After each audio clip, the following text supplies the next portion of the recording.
Welcome to OnAir with Akin. This continues our regulatory catch-up with the SEC. So today we're going to talk about the proposed changes that are still out there. Again, I'm Jason Daniel, a investment funds partner in our Dallas office. And I'm Barbara Niederkofler, also an investment funds partner in the New York office. So what's still out there? What could be adopted, especially in this regulatory environment where there's a lot of pressure for the SEC to clear their regulatory decks? So Barbara, the predictive data analytics. Yeah. So while the funds industry has been busy on the implementation of the SEC's various final rules, this is a very controversial proposed rule. The predictive data analytics proposed rule would require registered investment advisors to evaluate any use or reasonably foreseeable use of a covered technology by the investment advisor or its associated person of any conflict of interest that could arise in any investor interaction by testing each such covered technology prior to the adoption or material modifications and on a regular basis thereafter. The advisor has to develop policies and procedures relating to the evaluation and elimination of conflicts of interest and must document such evaluation. And what is very concerning about the proposed rule is that the term covered technology is defined very broadly. And with such a broad definition, the rule could have a very negative impact on algorithmic traders or an RIA using artificial intelligence. The other, important note on the proposed rule is that if a conflict of interest arises, under the proposed rule, the conflict of interest must be neutralized or eliminated as opposed to receiving informed consent. So this rule is garnering a lot of attention, including in the political space. In fact, it's so controversial that there's proposed legislation specifically against finalizing, implementing, or enforcing the rule. And that bill was proposed in February. And so for artificial intelligence, the PDA rule may actually make it impossible to meet the burdens imposed by the PDA rule, that you have to demonstrate if there's some level of conflict of interest, that it wasn't your systems that were designed to present it to create that conflict of interest. And it may be impossible to do with just the way the AI is structured.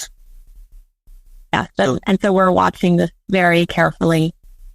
All right. Well, so now to the outsourcing rule. This is another proposed rule from November of 2022. So it's been out there for a while. It would require registered investment advisors to conduct due diligence prior to engaging a service provider of certain covered functions, and then to periodically monitor and reassess during the engagement. The proposed rule would also require that advisors maintain certain books and records evidencing due diligence efforts. If adopted, advisor compliance with the requirements of the proposed rule would require significant time, cost, and resources. And so this is another rule that we're monitoring very carefully, if and when it comes to the open meeting agenda. Next is the swap reporting rule. This would require public reporting of securities-based swaps positions. So total return swaps, credit default swaps would have to be publicly reported if you have a position that is over the threshold for that position. So it could be a securities-based swap for a public security, and if it's more than, if you have a position that's larger than 5% or 2.5% plus your physical and other positions, or 300 million or 150 million with other positions added on. Similar for on the CDS side of 150 million on the long or short side, or a gross notional position of 300 million, or for non-CDS swap positions of 300 million. The idea of the public disclosure is there's some concern about manipulation in the CDS space, that some people were causing the CDS to be triggered and paid by their action in the physical space, and that it would benefit others to know what's going on, what positions they have. This is particularly controversial. There is there seems to be some level of statutory authority here, but it's unclear that it has to be public. The reporting would be due by the first business day following the execution of the swap over that threshold, and you'd have to amend with a 10% change. Next rule, which is pretty controversial, is the safeguarding rule. The thing that makes me the happiest about it is they're changing it from the custody rule, the name, to the safeguarding rule, because we've had a number of conversations with non-U.S. clients saying, I don't have custody. But the custody rule was always about the do not steal. It's the do not steal rule, that I have certain assets, and these are the protections that have to be implemented in order to ensure that I don't have the ability to steal. The rule now changes it from, the rule would, if adopted, change it so that it would apply not just to cash and securities, but it would apply to all assets. It would also require the qualified custodian to enter into a written agreement with certain requirements. And there's an exception that private fund advisors commonly use for safekeeping certain assets that are maybe not represented in a certificated form, such as now it's for securities that are in DRS or through, well, really some sort of noted on the books and records of the issuer only.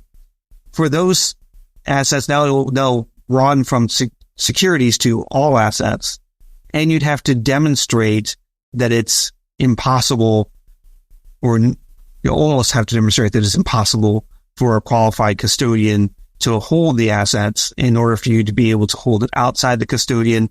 And then there'd be notice obligations if you actually transacted in those securities. So that'd be very, very difficult. And exactly what standard how do you demonstrate that it's impossible to hold it? Also, then there is currently an ability to have certificated securities held by a custodian or held outside of custodian if its transfer is restricted. The ability to hold certificated securities with a broker, those days are mostly over. Brokers don't want to hold certificates. And so I don't know how that's actually going to work in practice. Hopefully that won't be adopted, because it's a very unworkable rule. And this has been a proposed rule outstanding for a little over a year, so we shall see.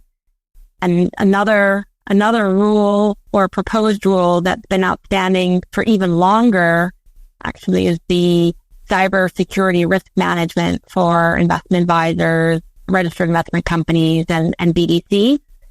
The proposed rule was issued at the same time as the proposed private funds rule. So we're looking back over 2 years ago. And the cybersecurity proposal would require a registered investment advisor to report all significant cybersecurity incidents to the SEC on Form ADV-C within 48 hours of the incident, and amend the form if any significant cybersecurity information becomes materially inaccurate, any new material information becomes available, or the incident is resolved. The proposed rule would also require advisors to adopt cybersecurity policies and procedures meeting specific requirements, and disclose cybersecurity risks and policies in the Form ADV 2A brochure. And the last but not least, the proposed rule would require advisors to disclose cybersecurity incidents that significantly disrupted or degraded the ability to maintain critical operations, or led to unauthorized access or use of advisor information resulting in substantial harm to the advisor or its client in the Form ADV Part 2A, and promptly deliver those updates to clients. And just as a reminder, as many of you know listening in, the Form ADV Part 2A is a public document. So this is a rather controversial proposed rule, but I've not seen any movement on it for more 2 years. So we'll see where this lands. Another rule that's been out there for a while is enhanced disclosures by certain investment advisors about environmental, social, and governance investment practices. And I think that part of the reason for the delay was that the first part was to require issuers to publish information about their ESG policies. Now, just in the beginning of March, at least on the calendar, there is a meeting to adopt those policies. The investment advisor part is not nearly as controversial as the requirements for issuers, because there's an obligation to speak that doesn't exist, and creating new levels of diligence and reports that don't otherwise exist. Here, it would be a requirement to disclose: are you an investment advisor that considers ESG matters in addition to what you're already considering in your investment process, or is it a material focus of your investment process? You'd have to report if you're in one of those buckets on the ADV1 and the ADV2. The main concept is to combat greenwashing concepts, that you're acting like you are more environmentally conscious or socially or governance conscious than you really are. Note that one other reason for potential delay, and I'm not sure where this is on the SEC calendar, is because of the red state backlash, and it actually could negatively impact some people who partially consider these concepts, and just checking a box, putting yourself into one bucket or the other, may not really convey the depth of exactly how you consider these items. So thank you for joining us for the second of the 3-part series on the regulatory changes that are still lingering out there. Join us next time for discussion regarding how all this will impact your fund documents. Thank you for listening. See you next time. OnAir with Akin is presented by Akin and cannot be copied or rebroadcast without consent. The information provided is intended for a general audience and is not legal advice or a substitute for the advice of competent counsel. Prior results do not guarantee a similar outcome. The content reflects the personal views and opinions of the participants. No attorney-client relationship is being created by this podcast, and all rights are reserved.